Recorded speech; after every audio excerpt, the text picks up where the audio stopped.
A medio camino del Club de los 27 nos topamos con una de las leyendas más grandes de la música en general. El hombre cuyo talento y maestría le concedieron el título de el mejor guitarrista del mundo. El regreso del diablo, el rey del blues. Damas y caballeros, yo soy Viral Espiral, esto es BSX Noir. Y en esta ocasión estaremos hablando del hombre que mató a Dios, Jimi Hendrix.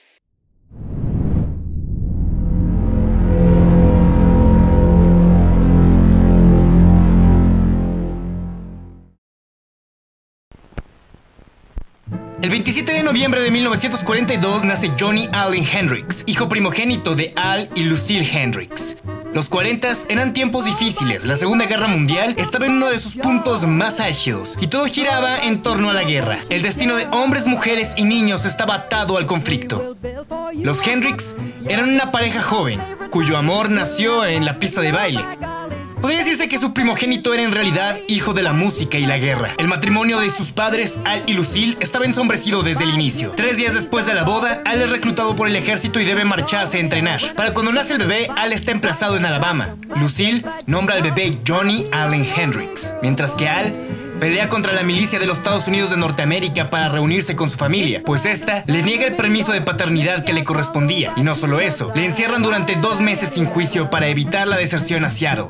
Lucille hace lo posible para educar a su hijo en la ausencia de Al, pero la falta de dinero y oportunidades lo hacen muy difícil. Lucille se ve obligada a recurrir a la amabilidad y piedad de sus familiares y amigos, mudándose de casa en casa. Pasaron 3 años antes de que Al pudiera reunirse con su familia. Para cuando Al logra escapar de las garras de la milicia, no tenía forma de contactar con Lucille y no sabía dónde estaba. Su única opción era buscarla. Para cuando la encontró, Lucille estaba a punto de dar al pequeño Johnny en adopción a una familia de apellido Champ, en Beckerly, California. Esta fue la primera vez que Al vio a su hijo y decidió cambiarle el nombre a James Marshall Hendrix. Con la familia reunida las cosas podían ir a mejor, ¿no? Pues no.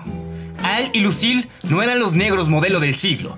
Ambos adictos al alcohol y al juego, eran incapaces de conseguir un trabajo estable para mantener a su familia. Las discusiones y la violencia eran más comunes que la comida. Jimmy era un niño sensible al que todo esto le afectaba. En un rincón de la casa, un armario cumplía la función de refugio, la trinchera por la que silbaban las balas de la violencia familiar. En 1948, con todo y el drama, Al y Lucille dieron a luz a un segundo hijo, Leon Hendrix. Jimmy y Leon se volvieron muy unidos. Pese a la precaria situación, Leon ha dicho en entrevistas que, en lo personal, nunca se dio cuenta de que fueran pobres. Siempre tuve un sándwich o, ya saben, algo. Y Jimmy era usualmente quien proveía de ello. Poco tiempo después, los Hendrix continuaron imitando al conejo galán. Dieron a luz a 3 hijos más: Joseph en 1949, Kathy en 1950 y Pamela en 1951. Pero todos los niños nacieron con alguna dificultad motora o alguna mutación.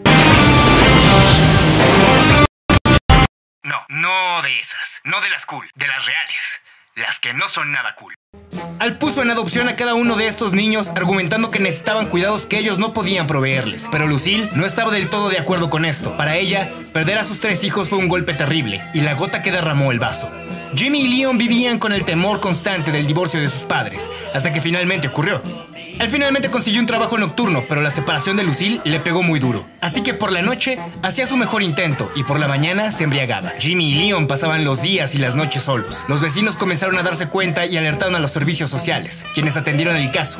Pasaban los días estacionados frente a la casa observando a los Hendrix. Al le decía a sus hijos que no abrieran la puerta jamás a nadie. Por un tiempo lograron evadir a los servicios sociales, pero finalmente terminaron llevándose a Leon a una casa hogar.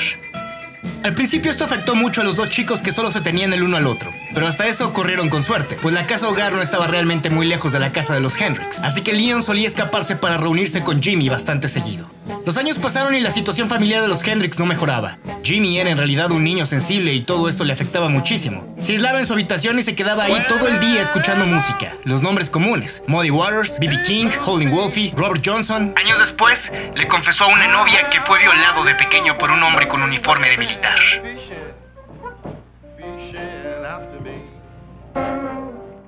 A mediados de los 50, Hendrix adoptó la costumbre de pasearse por los pasillos de la escuela con un palo de escoba, simulando que era una guitarra. Esto llamó la atención de los trabajadores sociales, y pasado un año agarrado este palo, Jimmy manda una carta a la escuela solicitando financiación, alegando que dejarlo sin una guitarra podría provocarle un daño psicológico irreparable. Si la telenovela familiar no te dejó jodido el cerebro, niño, nada lo hará. Pero buen intento. En 1957, Jimmy ayudaba a su padre en un trabajo en la casa de una señora mayor. Hurgando entre la basura, Jimmy encontró un ukulele con una sola cuerda. Jimmy le pidió a la señora el ukulele y esta se lo concedió. Fue este ukulele el que se convirtió en su primer instrumento. Jimmy aprendía de oído algunos acordes sueltos de sus canciones favoritas, en especial las de Elvis Presley. Tocaba una y otra vez Hound Dog.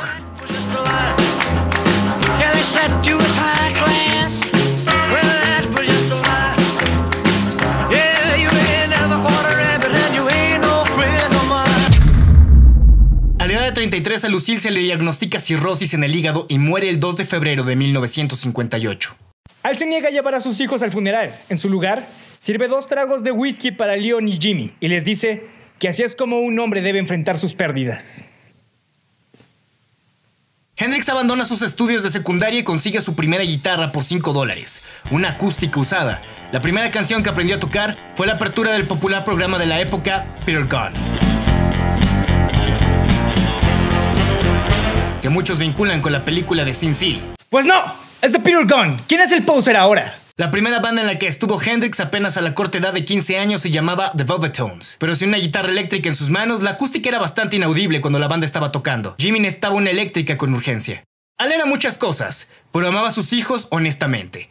A mediados del 59 le compra a Jimmy una Supro Osrak color blanco, con la que dio su primer concierto en el sótano de una sinagoga con una banda sin nombre.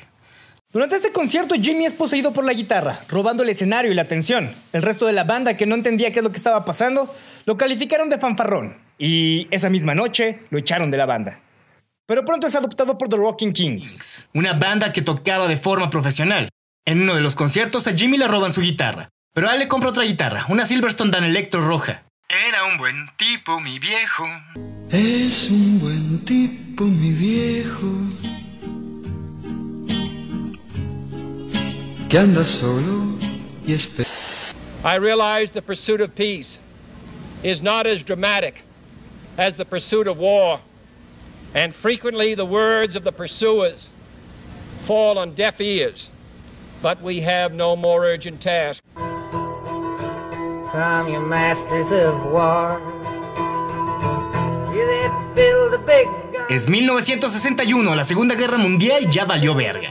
Algo aún peor asoma su siniestra cara por la ventana del corazón de los estadounidenses. La guerra de Vietnam está en su apogeo. La Guerra Fría sirve de desayuno de paranoia y locura a ambos bandos. JFK toma el mando y muchos dudan de su capacidad para enfrentar a la hidra de 100 cabezas. Múltiples guerras, dificultades en el conflicto del Congo y el famosísimo tropiezo de la CIA en Bahía de Cochinos. Mientras los soviéticos dominaban el espacio infinito, el muro de Berlín funciona como un recordatorio de la estupidez humana.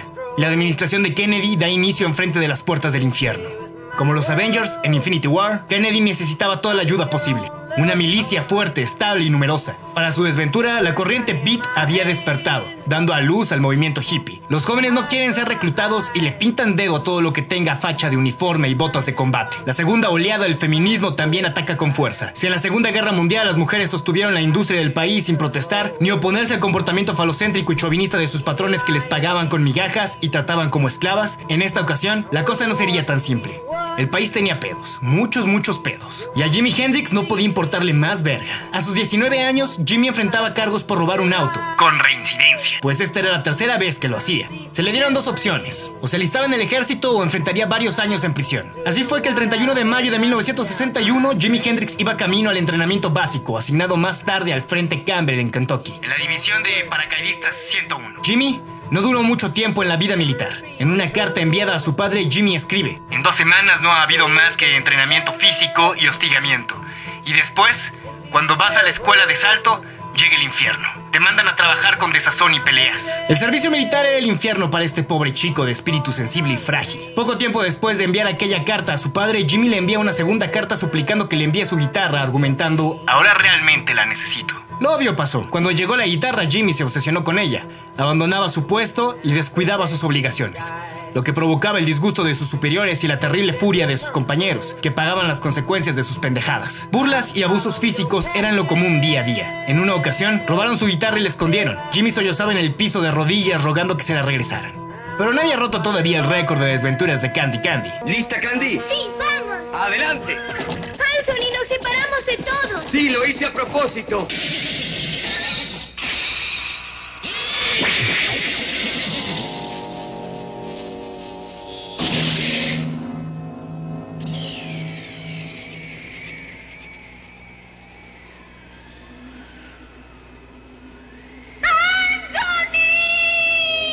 esa niña sí que tenía pedos. Una noche Billy Cox pasaba enfrente de un bar de la Armada. Las cuerdas de Jimmy emanaban el sonido que Cox no logró resistir. Describiendo la ejecución de Hendrix como una combinación entre Joel Lee Hooker y Beethoven, aquella noche Cox no pudo resistirse y pidiendo prestado un bajo, se unió a Hendrix en el escenario y comenzaron una sesión de jazz improvisado. Semanas después, nacieron The Casuals.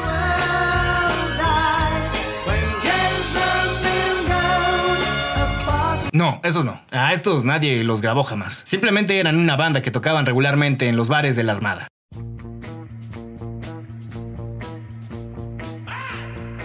En 8 meses, Hendrix completó su entrenamiento de paracaidista y se le condecoró con la prestigiosa insignia del águila de los paracaidistas. Durante una entrevista, Hendrix alega falsamente que se la habían dado solo porque durante un salto de práctica se había lesionado el tobillo. ¿Acaso esto significaba que Hendrix había finalmente logrado adaptarse a la Armada?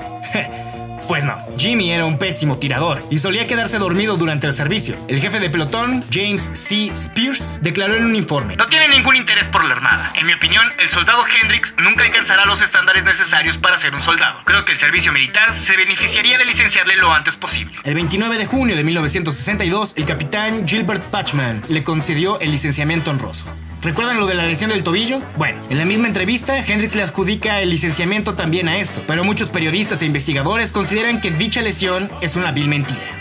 He aquí una breve anécdota que se cuenta usualmente para explicar qué tan grave era el problema de Hendrix con el alcohol. En lo personal considero que muy pocas personas tienen realmente un problema de alcoholismo. Pero yo lo veo más bien como una buena historia para contar entre chelas. Ustedes tómenlo como quieran. Una noche Jimmy entró a un bar en Clarksville, Tennessee, seducido por el inconfundible sonido de la música en vivo. Fui a este basurero de jazz y me tomé algo. La gente dice que me pongo muy pendejo. Como sea, se nota que me puse caritativo ese día. Se ve que le soltaba billetes a todo aquel que lo pidiera. Salí de ese sitio solo con $16, de los 700 que llevaba en mi cartera. Según los escritores Stephen Robb y Brad Schreiber, el alcohol se convirtió más tarde en el azote de su existencia, llevándole a tener ataques de ira y a veces violencia física típica. Venga, yo también me pongo muy pendejo a veces, y no tuve la infancia de este pobre negro talentoso. No creo que sea del todo justo darle tanto crédito a su alcoholemia. Poco después de salir de la Armada, su amigo Cox también recibió un licenciamiento, y aquí nacen los King Casuals. Hendrix no fue ni el único ni el primer negro en tocar con los dientes. Antes de que él lo empezara a hacer, Bud Sniper y Alphonse Baby Boom, ambos miembros de King Casuals, ya lo hacían. Hendrix no quería quedarse atrás y perder el candor del reflector, así que aprendió a hacer. Hendrix en una entrevista dijo: la idea de hacerlo me vino en Tennessee. Allí tienes que saber tocar con los dientes o te pegan un tiro. Hay un rastro de dientes rotos por todo el escenario. Durante largo tiempo Hendrix se mantuvo con The King Casuals, pero llegó un momento en el que empezó a pensar que lo limitaba. Cuando abandonó la banda, la carrera de Hendrix se volvió de menos extraña, lleno de un éxito fantasma. Muchos lo escuchaban, pero pocos lo reconocían. Hendrix llegó al puesto 35 de Billboard Hot 100, tocando para Don Kovacs. Conoció y grabó un sencillo con Rosalie, uno poco afortunado que no llegó a nada, pero la amistad con Rosalie fue para siempre. Y se hizo gran fan de la banda de Lil Love.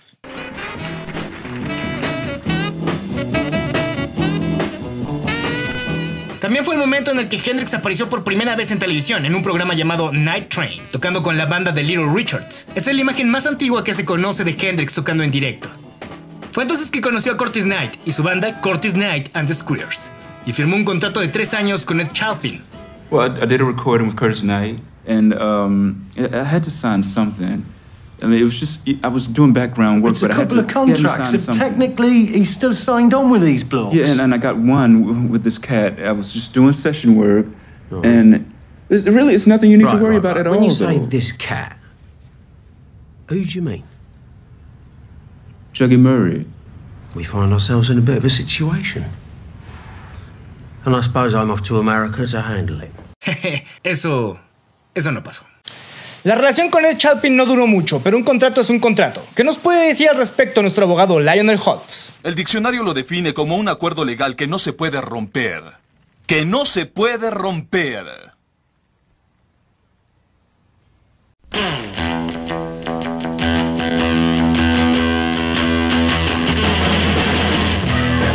Hendrix compone junto a Curtis Knight su primer y único sencillo, Hornet's Nest.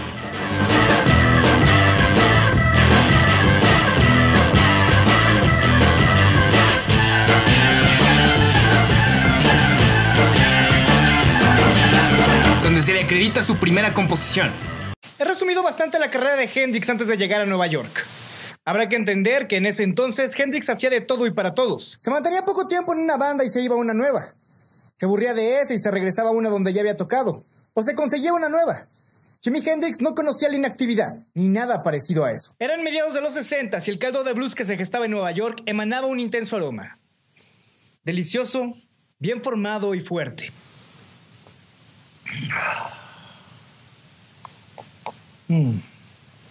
Rico, rico, rico.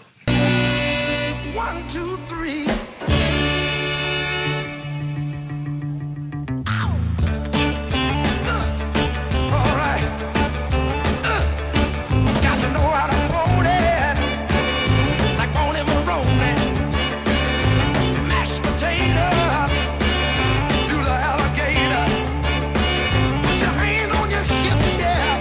Tan irresistible era que Jimmy lo deja todo y se marcha a probar suerte en la escena de la ciudad que nunca duerme. El imperio lo recibe con una patada en el culo. Sin trabajo ni dinero, Jimmy hace lo que puede para sobrevivir. Es gracias a ese accidentado primer encuentro con la ciudad de los rascacielos que se cree que las cosas eran de este modo.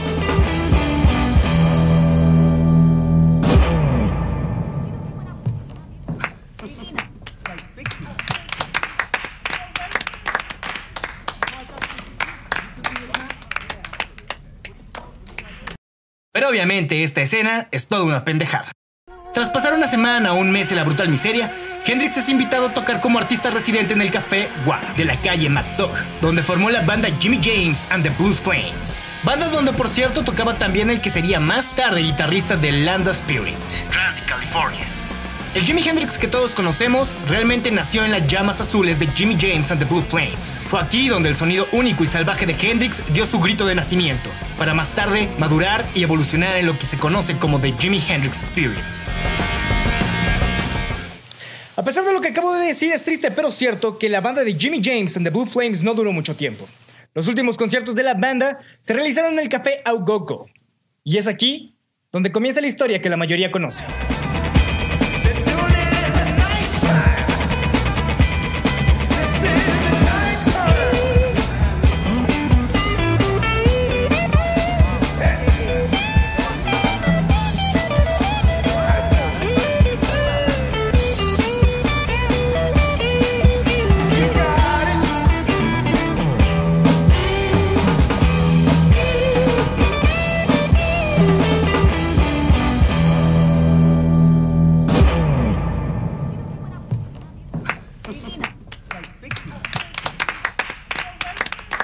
Como dije, eso nunca pasó. Funciona bien para la película, pero nunca pasó. Porque es ridículo pensar que Jimi Hendrix, un guitarrista de mediano éxito, con algunos contactos ya hechos, esté aquí.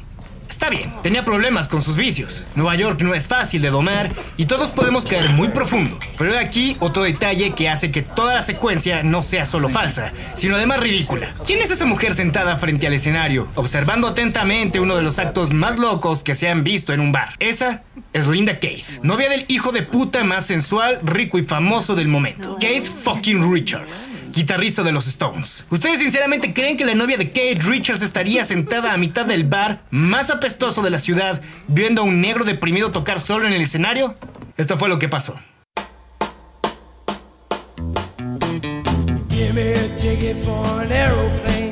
Este es el verdadero Cheetah Club. Por este escenario pisaron fuerte y grandes músicos. Era uno de los salones más populares de Nueva York. Fue aquí donde el boom de la música latina tendría su epicentro. Aquí sería donde el mismísimo Syd Barrett tocó con Pink Floyd en el 67. Y fue este lugar donde Linda Keith escucharía por primera vez tocar al diablo.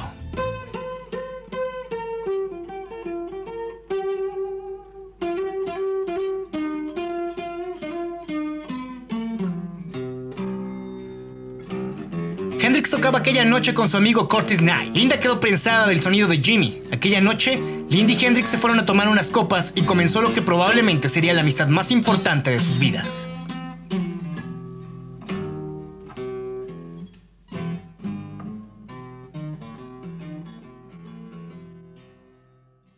And then suddenly I saw the guitar player who was playing really quite discreetly in the back row.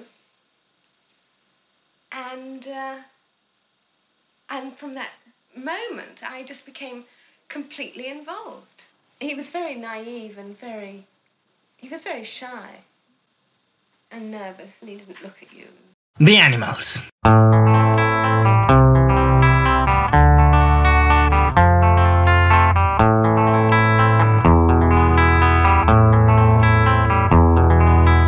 ¿Ven ese joven cachetón?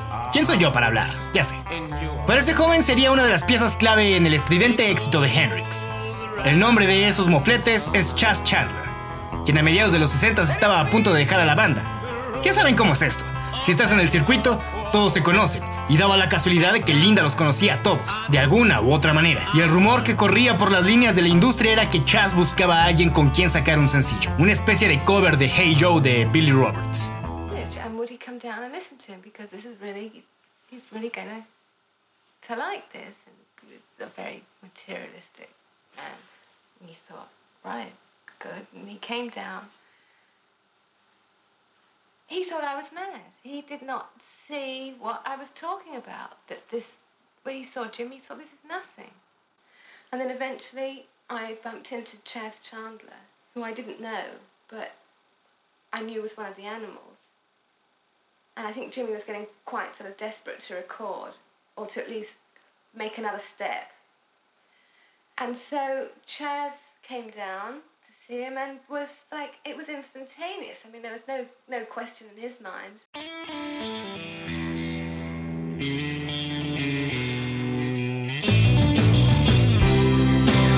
La primera opción de Linda, Seymour Stein, un pelotudo blanco de mente estrecha con el que Brian Jones solía discutir mucho y que por cierto era manager de los Stones, respondió diciendo: "No veo mucho futuro para este tal Jimi Hendrix. Búscate un trabajo de banquero, maldito sordo". Así que la opción que quedaba era Chas, el buen Chas. Pero hasta eso Chas no se dio de inmediato. Hicieron falta un par de intervenciones y el encanto de Linda para convencer a Chas de ir a escuchar a Jimmy tocar. Jimmy tocó su primera versión de Hey Joe y Chas solo deseó meter ese negro al próximo vuelo a Inglaterra. Have you got a passport? No, man. Have you got a birth certificate? No. El 24 de septiembre de 1966, Jimi Hendrix finalmente vuela hacia Inglaterra. Ese mismo día firma un contrato con Michael Jeffrey, antiguo manager de The Animals, y da su primer concierto improvisado en el escenario de The Scotch and St. James. Conoce a Katie Etchingham, con la que sostendría una relación de 2 años y medio. Contrato, concierto y chica en sus primeras horas en Inglaterra. Perga. Yo he tenido décadas en las que no consigo ni a la chica. Es Inglaterra el inicio y el final, lugar en el que Dios fue ejecutado por los dedos del diablo. Es Inglaterra ciertamente donde la magia de la experiencia retaba la percepción de una masa intolerante.